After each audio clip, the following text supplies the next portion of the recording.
Brothers academy. मैं हूं आपका दोस्त रजत शर्मा और हम लोग आज शुरू करते हैं अपना नया वीडियो लाइफ प्रोसेस का जो पार्ट है रेस्पिरेशन का। ठीक है, आज के वीडियो में हम लोग कवर करेंगे टाइप्स ऑफ रेस्पिरेशन और रेस्पिरेशन इन प्लांट्स। ठीक है, तो सबसे पहले अपने लास्ट वीडियो में हम लोगों ने कवर कर लिया है what is respiration.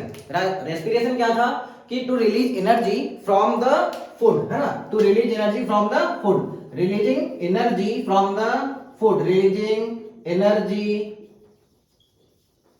From food. ठीक है ना, ये हम लोगों ने डिस्कस कर लिया था अपने लास्ट वीडियो में। रेस्पिरेशन क्या है? रेस्पिरेशन है रिलीजिंग एनर्जी फ्रॉम फूड।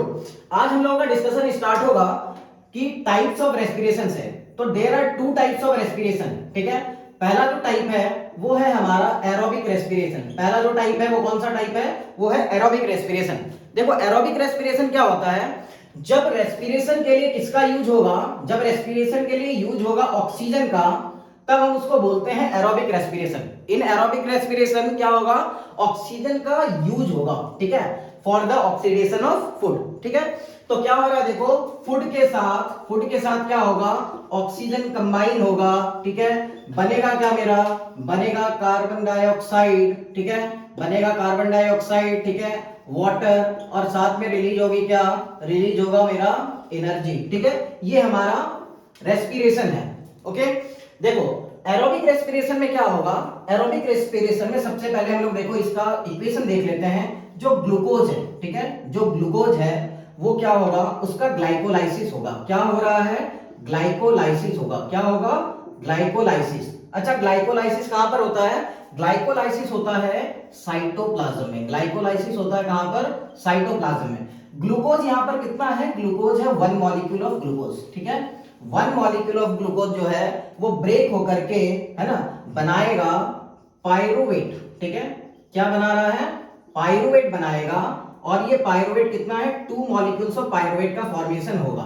ठीक, क्या हो रहा है देखो, ग्लूकोज जो है वो 1 मॉलिक्यूल ऑफ ग्लूकोज ग्लाइकोलाइसिस के प्रोसेस से, ग्लाइकोलाइसिस का प्रोसेस कहां पर हो रहा है? साइटोप्लाज्म में होगा, और ग्लाइकोलाइसिस के प्रोसेस के बाद बनेगा पाइरुवेट। ठीक, अब पाइरुवेट जब क्या होगा कि इसमें ऑक्सीडेशन होगा, किसके प्रेजेंस में होगा? देखो ऑक्सीजन के प्रेजेंस में हो रहा है। किसके प्रेजेंस में हो रहा है? ऑक्सीजन के प्रेजेंस में होगा, और होगा कहां पर? ये होगा माइटोकॉन्ड्रिया में। कहां पर होगा? ये होगा माइटोकॉन्ड्रिया में।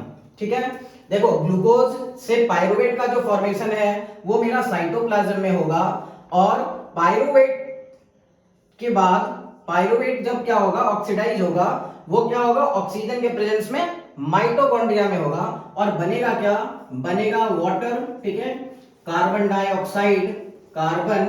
डाइऑक्साइड, और साथ में एनर्जी रिलीज होगी। ठीक है, साथ में एनर्जी रिलीज होगी, और जो एनर्जी रिलीज हो रही है वो 38 एटीपी एनर्जी रिलीज होगी। कितनी एनर्जी रिलीज होगी? 38 एटीपी रिलीज होगी एनर्जी, है ना।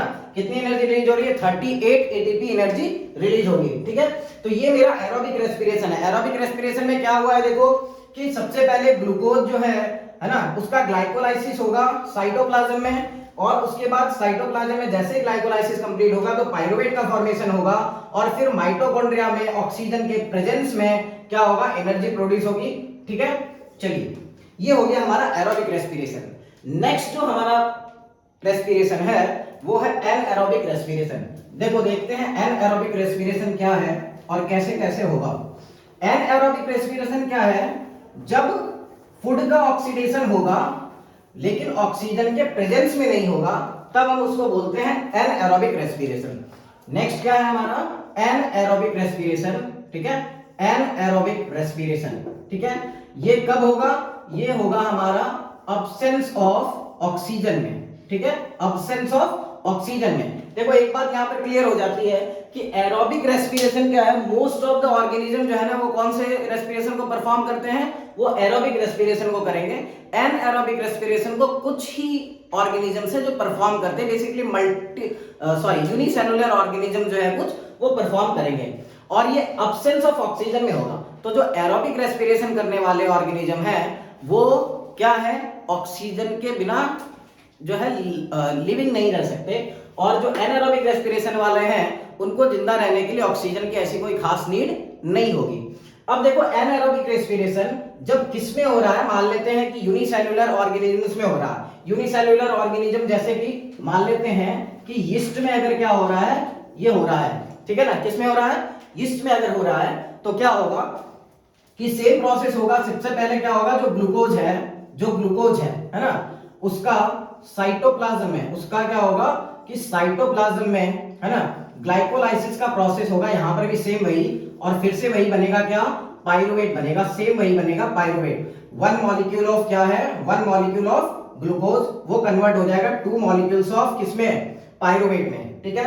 और अब क्या हो रहा है कि ऑक्सीजन का अब्सेंस है, यहां पर अब्सेंस ऑफ ऑक्सीजन में होगा, ठीक है, किसमें, अब्सेंस ऑफ ऑक्सीजन, ऑक्सीजन की कोई नीड यहां पर नहीं है। तो इसमें जब ये कन्वर्जन होगा तो यहां पर बनेगा क्या, यहां पर बनेगा इथेनॉल। क्या बन रहा है, देखो इथेनॉल, ठीक है, साथ में बनेगा कार्बन डाइऑक्साइड, और क्या रिलीज होगा, तो रिलीज होगा वही एनर्जी। और एनर्जी यहां पर जो रिलीज होती है वो एनाएरोबिक रेस्पिरेशन में, एरोबिक रेस्पिरेशन के कंपैरिजन में बहुत कम एनर्जी रिलीज होती है, वो होती है 2 एटीपी एनर्जी, ठीक है। कितनी एनर्जी रिलीज हो रही है, ओनली 2 एटीपी एनर्जी रिलीज होगी, ठीक है। तो देखो ग्लूकोज जो वन मॉलिक्यूल ऑफ ग्लूकोज जो है वो 2 मॉलिक्यूल्स ऑफ पाइरुवेट में कन्वर्ट होगा in the absence of oxygen, और ऑक्सीडेशन होकर के क्या बनेगा, इथेनॉल, कार्बन डाइऑक्साइड और एनर्जी। और जो एनर्जी कंटेंट है वो क्या है, वेरी लो है in comparison to aerobic respiration, ठीक है। अब देखो कि कुछ और भी ऑर्गेनिजम्स हैं, जैसे कि ह्यूमन बींग्स हैं। ह्यूमन बींग्स में क्या होता है कि मान लो कभी कभी ऑक्सीजन जो है, ऑक्सीजन हमारे बॉडी में एरोबिक रेस्पिरेशन के थ्रू क्या हो रहा है कि एनर्जी रिक्वायरमेंट जब फुलफिल नहीं हो पा रही है, मान लो जब हम बहुत ज्यादा फिजिकल एक्सरसाइज कर रहे हो, या फिर हम क्रिकेट खेल रहे हो, फुटबॉल खेल रहे हो, उस टाइम पर क्या होता है कि बॉडी की जो एनर्जी रिक्वायरमेंट है वो बढ़ जाती है। और बॉडी की एनर्जी रिक्वायरमेंट जब बढ़ती है तो एरोबिक रेस्पिरेशन से फुलफिलमेंट नहीं हो पा रही है। तो जब एरोबिक रेस्पिरेशन से फुलफिलमेंट नहीं हो पाती है तब क्या होता है कि एनाएरोबिक रेस्पिरेशन करने के लिए हम चले जाते हैं, है ना। तो जब एनाएरोबिक रेस्पिरेशन हमारे बॉडी में होगा तब क्या होगा, देखते हैं। देखो जब हमारे बॉडी में क्या होगा, एनाएरोबिक रेस्पिरेशन होगा, तब क्या हो रहा है, देखिए। तो होगा तो सेम प्रोसेस वही कि जो ग्लूकोज है हमारा, है ना, जो ग्लूकोज था, वन मॉलिक्यूल ऑफ ग्लूकोज जो है वो क्या होगा, कन्वर्ट हो जाएगा किसमें, तो कन्वर्ट होता है पाइरुवेट में, ठीक है। 2 मॉलिक्यूल्स ऑफ पाइरुवेट ये बनाएगा, ठीक है। और इसका जब ऑक्सीडेशन होगा in the absence of oxygen, in the absence of oxygen, तो जो हमारे बॉडी में बनता है वो बनता है लैक्टिक एसिड। क्या बनता है, लैक्टिक एसिड बनेगा, और साथ में एनर्जी रिलीज होगी। साथ में क्या होगा, एनर्जी रिलीज होगी। और ये जो एनर्जी रिलीज होगी, ये एनर्जी भी सेम वही 2 एटीपी एनर्जी ही रिलीज होगी, जो कि बहुत कम है in comparison to aerobic respiration, ठीक है। चलिए, तो एनाएरोबिक रेस्पिरेशन जब हम लोगों के बॉडी में हो रहा है, या कोई मल्टी सेलुलर के बॉडी में होगा, किसी और एनिमल के बॉडी में हो, जैसे डियर में हो जाए, लायन में हो जाए, है ना, वो क्या फॉरेस्ट में रहते हैं, बहुत तेज भागते हैं, तो इट मे बी पॉसिबल कि उनको एनर्जी रिक्वायरमेंट कुछ ज्यादा बढ़ जाए, तो उस टाइम पर क्या होता है, उनके बॉडी में एनाएरोबिक रेस्पिरेशन स्टार्ट हो जाता है। अच्छा, ये जो लैक्टिक एसिड है ना, ये जो लैक्टिक एसिड है, जब हमारे बॉडी में रेगुलर बहुत ज्यादा देर तक क्या होगा, एनाएरोबिक रेस्पिरेशन अगर हो रहा होगा, तो ये लैक्टिक एसिड हमारे बॉडी में क्या होना शुरू हो जाएगी, एक्यूमुलेट होना शुरू हो जाएगी, ठीक है। ये हमारे बॉडी में क्या होना शुरू हो जाएगी, एक्यूमुलेट होना शुरू हो जाएगी। और इसके एक्यूमुलेशन से क्या होता है कि हम लोगों को क्रैम्प्स आने शुरू हो जाते हैं, ठीक है ना। क्या आने शुरू हो जाते हैं, क्रैम्प्स आने शुरू हो जाते हैं। आप अगर देखते होंगे क्रिकेट वगैरह तो देखते होंगे, वहां बोलते हैं खिलाड़ियों को क्या हो गया, मांसपेशियों में खिंचाव आ गया, है ना। तो वही क्या है, ये क्रैम्प्स आने शुरू हो जाते हैं जब एनाएरोबिक रेस्पिरेशन हमारे बॉडी में कुछ ज्यादा टाइम होगा और लैक्टिक एसिड का एक्यूमुलेशन हमारे बॉडी में होना शुरू हो जाएगा। अच्छा, ये क्रैम्प्स ठीक हो सकते हैं क्या, बिल्कुल ठीक हो सकते हैं, बड़ी आसानी से ठीक हो सकते हैं। हमको थोड़ा सा क्या है कि जो वार्म वाटर है, थोड़ा गर्म पानी के साथ अगर हम क्या करें, मसाज करें उस प्लेस पर जहां पर ऐसा हो रहा हो, तो क्या हो जाएगा, ये बिल्कुल ठीक हो सकता है, ठीक है। तो क्लियर है, एरोबिक रेस्पिरेशन और एनाएरोबिक रेस्पिरेशन। एरोबिक रेस्पिरेशन क्या, in the presence of oxygen, जो फूड का ऑक्सीडेशन होगा वो एरोबिक रेस्पिरेशन है। और एनाएरोबिक रेस्पिरेशन क्या हो गया कि जब in the absence of oxygen क्या होगा, फूड का ऑक्सीडेशन होगा, तब उसको बोलते हैं एनाएरोबिक रेस्पिरेशन। एनाएरोबिक में हम लोगों ने दो चीजें देखी, एक तो जब यूनिसेलुलर ऑर्गेनिजम्स में होता है तब क्या होता है कि तब हमको हमारे तब क्या होता है कि बनता है वहां पर क्या, इथेनॉल बनेगा, कार्बन डाइऑक्साइड बनेगा, वाटर बनेगा। और जब क्या होगा कि मल्टी सेलुलर ऑर्गेनिज्म बनेगा, जैसे कि ह्यूमन बींग्स में हो रहा होगा एनाएरोबिक रेस्पिरेशन, तब बनता है वहां पर लैक्टिक एसिड, है ना। और एनर्जी तो सब में क्या होगी, फॉर्म होनी ही होनी है। ठीक है, चलिए अब हम लोग देखेंगे एरोबिक रेस्पिरेशन और एनारोबिक रेस्पिरेशन में क्या क्या सिमिलैरिटी है और क्या क्या उसके बीच में डिफरेंसेस हैं। ठीक है, चलिए सबसे पहले सिमिलैरिटी क्या है इन दोनों के बीच में देख लेते हैं। बड़ा ही इजी है कि सिमिलैरिटी तो आपको भी पता हो गई होगी अब तक, जब हम लोगों ने इतना डिस्कस किया है। तो देखो सिमिलैरिटी क्या है कि दोनों ही प्रोसेस में, है ना, दोनों ही प्रोसेस में, चाहे वो एरोबिक अगर हम बोले, है ना, चाहे वो एरोबिक अगर हम बोल रहे हो या फिर एनएरोबिक अगर हम बोल रहे हो, दोनों ही प्रोसेस में होता क्या है कि एनर्जी जो है ना वो प्रोड्यूस होती है। ठीक है, दोनों ही प्रोसेस में क्या होता है कि एनर्जी प्रोड्यूस होती है। इसका मतलब क्या है कि ये इन दोनों की सिमिलैरिटी है ना। चाहे कोई भी रेस्पिरेशन हो रहा हो, एनर्जी तो प्रोड्यूस होगी ही होगी, चाहे वो एरोबिक हो चाहे वो एनारोबिक हो। ठीक है, ये हो गई इस दोनों के बीच की सिमिलैरिटी। अब हम लोग बात कर लेते हैं थोड़ा सा कि इन दोनों के बीच के डिफरेंस की, इन दोनों के बीच में डिफरेंस क्या क्या है ना, ये देख लेते हैं। चलिए देखिए डिफरेंस क्या है। एक तरफ हम लोग ले लेते हैं किसको, एक तरफ ले लेते हैं एरोबिक रेस्पिरेशन को और दूसरी तरफ ले लेते हैं एनएरोबिक रेस्पिरेशन को। देखो एरोबिक रेस्पिरेशन जब होता है तो वो क्या होगा कि प्रेजेंस ऑफ क्या होगा, यहां पर एयर होगा, ऑक्सीजन होगा। ठीक है ना, प्रेजेंस ऑफ एयर होगा, ऑक्सीजन होगा। और यहां पर क्या होगा, यहां पर होगा अब्सेंस ऑफ एयर। ठीक है, एयर का जो है प्रेजेंस यहां पर नेसेसरी नहीं है जब हम एनारोबिक रेस्पिरेशन कर रहे होंगे। दूसरी बात कि जब एरोबिक रेस्पिरेशन होता है तो फूड का कंप्लीट ब्रेकडाउन होता है। जब एरोबिक रेस्पिरेशन होता है फूड का क्या होता है, कंप्लीट ब्रेकडाउन होगा। ठीक है ना, लेकिन जब एनारोबिक रेस्पिरेशन हो रहा है तो यहां पर क्या होता है कि पार्शियल ब्रेकडाउन होता है, पार्शियल जो है ब्रेकडाउन होगा फूड का, है ना। इसीलिए क्या होता है कि दोनों में एनर्जी जो प्रोड्यूस होती है वो डिफरेंस होता है। तीसरी बात हम लोग देख लेते हैं कि जब एरोबिक रेस्पिरेशन हो रहा है तो एनर्जी जो प्रोड्यूस होती है वहां यहां पर वो 38 एटीपी एनर्जी प्रोड्यूस होती है और एनारोबिक में क्या होता है ओनली 2 एटीपी एनर्जी जो है वो प्रोड्यूस हो रही है। ठीक है, तीसरी बात जो प्रोडक्ट्स बनते हैं एरोबिक और एनारोबिक में, एरोबिक जब रेस्पिरेशन होगा तो क्या क्या प्रोडक्ट बन रहे थे, देखो याद होगा आपको, एक तो क्या बनता था कि वाटर बन रहा था। ठीक है, दूसरा जो है कार्बन डाइऑक्साइड बनता था और साथ में एनर्जी निकलती थी। ठीक है, और जब हम एनारोबिक के बारे में बात करें तो यहां पर दो कंडीशन थे। एक में क्या हो रहा था कि इथेनॉल और प्लस कार्बन डाइऑक्साइड, और दूसरे वाले में क्या था कि लैक्टिक एसिड, है ना, लैक्टिक एसिड, और दोनों में क्या है एनर्जी रिलीज तो हो ही रही है। ठीक है, तो ये कुछ डिफरेंसेस हैं एरोबिक रेस्पिरेशन में और एनारोबिक रेस्पिरेशन में। ठीक है, याद रहेगा आपको कि एरोबिक रेस्पिरेशन में प्रेजेंस एयर का रहेगा, एनारोबिक में अब्सेंस है एयर का। कंप्लीट ब्रेकडाउन होगा फूड का किसमें, एरोबिक में, और पार्शियल ब्रेकडाउन होगा फूड का एनारोबिक रेस्पिरेशन में। एनर्जी जो रिलीज होगी वो 38 एटीपी यहां पर और एनारोबिक में 2 एटीपी। उसके बाद एरोबिक में क्या हो रहा है, देखो वाटर और कार्बन डाइऑक्साइड, है ना, साथ में एनर्जी रिलीज होगी। और एनारोबिक में क्या है, टू कंडीशन है, एक में इथेनॉल और कार्बन डाइऑक्साइड, दूसरे में लैक्टिक एसिड रिलीज होगी। ठीक है, तो ये डिफरेंस हो गया। अब हम लोग आते हैं रेस्पिरेशन इन प्लांट्स के ऊपर। ठीक है, चलिए देखो रेस्पिरेशन इन प्लांट्स अभी हम लोगों को देखना है, और रेस्पिरेशन इन प्लांट्स को देखने के पहले हम थोड़ा सा डिफरेंस देखेंगे कि रेस्पिरेशन इन प्लांट्स और रेस्पिरेशन इन एनिमल, इन दोनों में क्या ऐसा डिफरेंस है कि दोनों को हम लोगों को अलग अलग पढ़ना पड़ता है। चाहते तो हम एक साथ भी पढ़ सकते थे, लेकिन दोनों को हम क्या कर रहे हैं कि अलग अलग पढ़ रहे हैं। ऐसा क्यों है भाई, देखो दोनों में जो बेसिक डिफरेंसेस है वो क्या कि जब प्लांट्स के बारे में अगर हम बात करें और एनिमल के बारे में अगर हम बात करें तो प्लांट्स और एनिमल में डिफरेंस क्या है कि एनिमल जब रेस्पिरेशन करता है तो वो एज ए सिंगल यूनिट करता है। जब एनिमल रेस्पिरेशन करता है तो कैसे करता है, as a single unit respiration करेगा। और जब प्लांट्स रेस्पिरेशन करता है तो उसके जो डिफरेंट पार्ट्स हैं, डिफरेंट ऑर्गन्स हैं, वो सारे अलग अलग रेस्पिरेशन करते हैं। जैसे कि उसकी रूट जो है वो अलग रेस्पिरेशन करेगी, उसके जो लीव्स हैं वो अलग रेस्पिरेशन करते हैं, और जो स्टेम है वो अलग रेस्पिरेशन करता है। ठीक है, नेक्स्ट डिफरेंस क्या है इन दोनों में कि प्लांट जब रेस्पिरेशन कर रहा है तो इसकी रेस्पिरेशन की जो रेट है वो स्लो रेट होती है।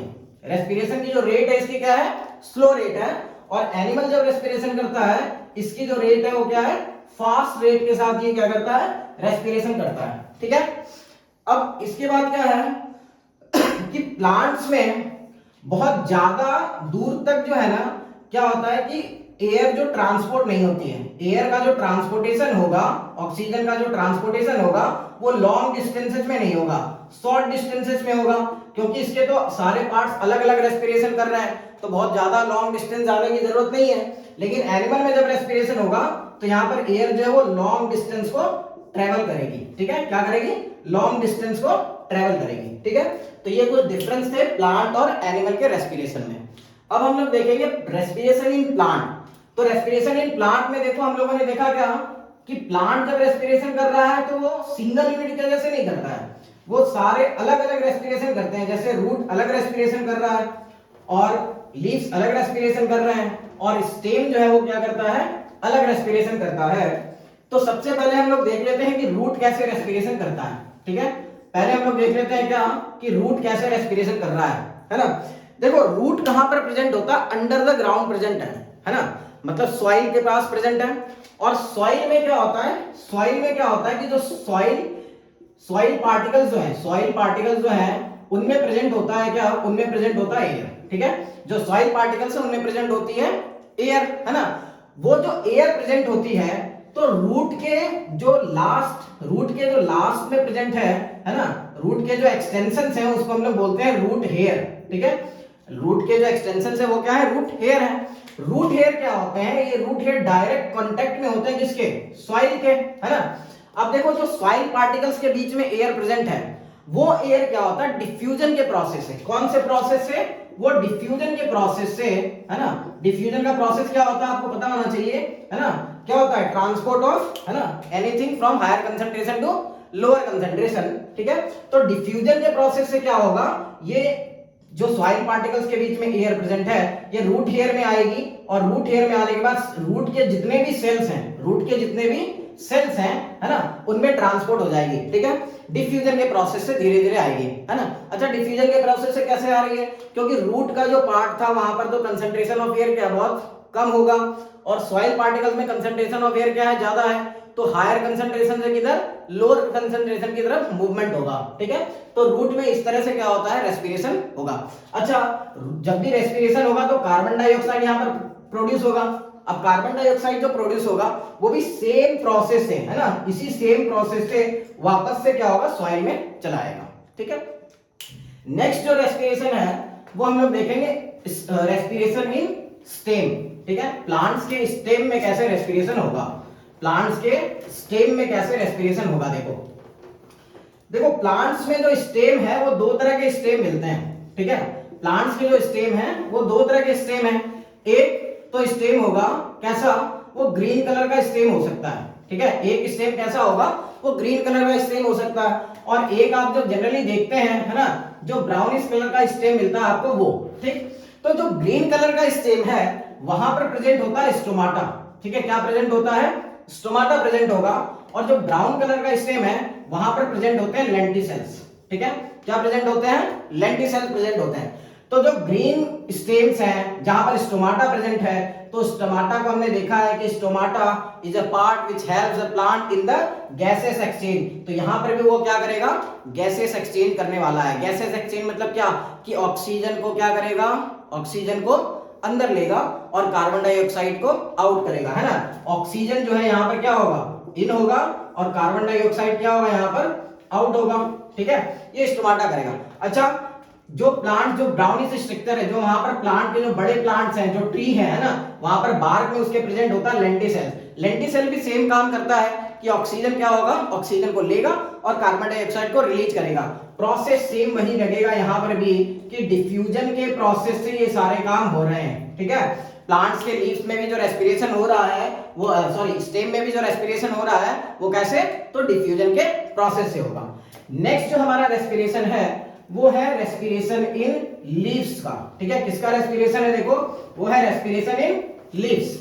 देखो लीव्स जब रेस्पिरेशन करेंगे, लीव्स जब रेस्पिरेशन कर रहे हैं तो हमको पता है, हम जो चैप्टर पढ़ रहे हैं तब से उसमें बहुत बार आया होगा कि लीव्स में क्या प्रेजेंट होता है, लीव्स में प्रेजेंट होता है स्टोमाटा। लीफ में क्या प्रेजेंट है? Stomata surrounded by the guard cells. और स्टोमाटा क्या है? स्टोमाटा इज द साइट, है ना, stomata is the site for gaseous exchange. Stomata क्या करता है? ये गैसियस एक्सचेंज करेगा। अब गैसियस एक्सचेंज में क्या करने वाला है? ये गैसियस एक्सचेंज में यही कि O2 को क्या करता है? इन करेगा और CO2 को क्या करेगा? आउट करेगा। अच्छा, प्रोसेस कौन सा लगेगा? प्रोसेस वही डिफ्यूजन के प्रोसेस से जो है ना, ये ऑक्सीजन को अंदर लेगा और क्या करेगा? बाहर कर देगा किसको? कार्बन डाइऑक्साइड को। ठीक है। एक और चीज हम लोग अभी देख लेते हैं कि जब प्लांट्स रेस्पिरेशन करते हैं, जब भी प्लांट्स का रेस्पिरेशन होगा तो डे टाइम पर और नाइट टाइम पर क्या होता है? देखो, डे टाइम पर क्या होता है कि प्लांट्स दो प्रोसेसेस को परफॉर्म करते हैं। डे टाइम पर क्या होता है कि दो प्रोसेसेस को प्लांट्स परफॉर्म कर रहे हैं। पहला जो प्रोसेस था वो ये फोटोसिंथेसिस और दूसरा वाला प्रोसेस रेस्पिरेशन। देखो, जब फोटोसिंथेसिस होता है तो कार्बन डाइऑक्साइड जो है इन होता है और ऑक्सीजन आउट होता है। ठीक है। और जब रेस्पिरेशन होता है तो ऑक्सीजन इन होता है और कार्बन डाइऑक्साइड आउट होता है।